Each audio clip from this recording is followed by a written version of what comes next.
Kidney রোগীরা নিজের বউ চালাতে পারে না, মানে তার চাহিদা পূরণ করতে পারে না দীক্ষা আমার বউ পরকীয়া করতেছে, হয়তো আমাকে বলে না বা কাউকে বলে না, না হলে এই পরকীয়া তো আগে করতো না। অপারেশনের 1 বছর পরের থেকে তো ওর পরকীয়া বেড়ে গেছে, পরকীয়া করতেছে এবং হাতে নাতে আমি ধরছিও। আর আমার মতো এই যে অসুস্থ, আপনারা দেখতে পাচ্ছেন যে আমি কাঁপি, আমি এত পাওয়ারফুল ওষুধ খাই। আমার মতো রুগী এই জীবনে, আমি যতদিন বেঁচে আছি এই জীবনে কখনোই এর একটা বউ বা এর একটা গার্লফ্রেন্ড চিন্তাও করতে পারবে না, কোনো পেশেন্টই না, কোনো কিডনি পেশেন্টই পারবে না। আর আমি কি আল্লাহর কাছ থেকে এই স্পেশালিস্টই? এগুলা যত বানাওয়াট কথা, আমার বউ অভিনয় জানে, আমার জেঠাশো অভিনয় জানে, আমার শাশুড়ি অভিনয় জানে, তারা অভিনয় করতো আগে।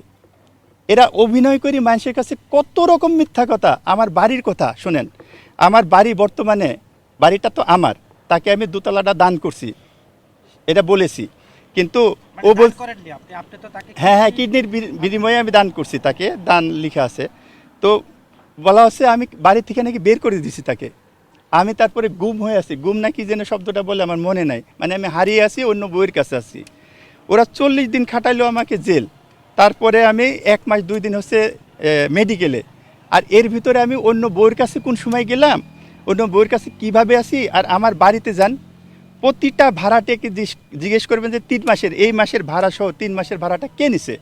আমি এখনও আমার বাড়িতে উঠতে পারি নাই। আমার বিশ্বাস করবেন না, এখন পর্যন্ত আমি একটা কিডনির ওষুধ খেতে পাচ্ছি না। পুরাটা আপনার 3 মাসের ভাড়াও নিয়ে গেছে 1,95,000 টাকা। আমার বাড়ির ভাড়া আমি পাই 65,000 টাকা মাসে, একটা টাকা আমাকে দেয়নি।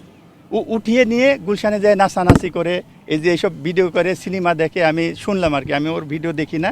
কেউ কেউ এনে যদি দেখায় যে হয় এটুকুই দেখি, আমি ওর কোনো ভিডিওই দেখি না, কিন্তু আমি সব শুনি যে এইসব করছে।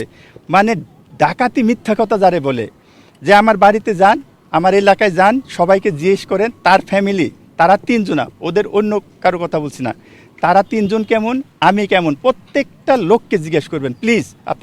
আপনাদের কাছে অনুরোধ রইল, আমার বাড়িতে যাবেন আর ভাড়াটিয়াদের জিজ্ঞেস করবেন যে মাসের ভাড়া, 3 মাসের ভাড়াটা কে দিছে। তো এইগুলা ডাকাতি মিথ্যা কথা কেন, যে তাকে আমি বের করে দিছি, সেই তো আমাকে এখন পর্যন্ত উঠতে দেয় নাই, তালা মেরে রাখছে। আমার কোনো রুম নাই যে ওই বাসে।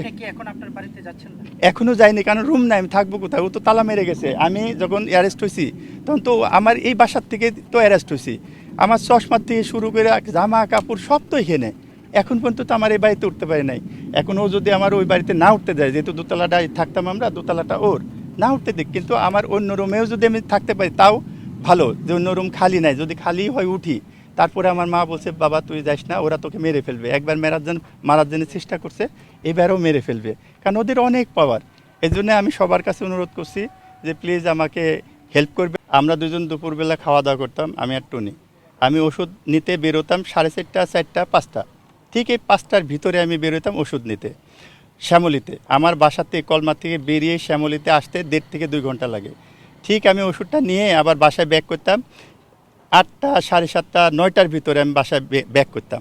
এর ভিতরে কিন্তু 3 ঘন্টা মাত্র সময়। এই 3 ঘন্টার ভিতরে আমি যে আর একজনের সাথে পরকীয়া করতাম।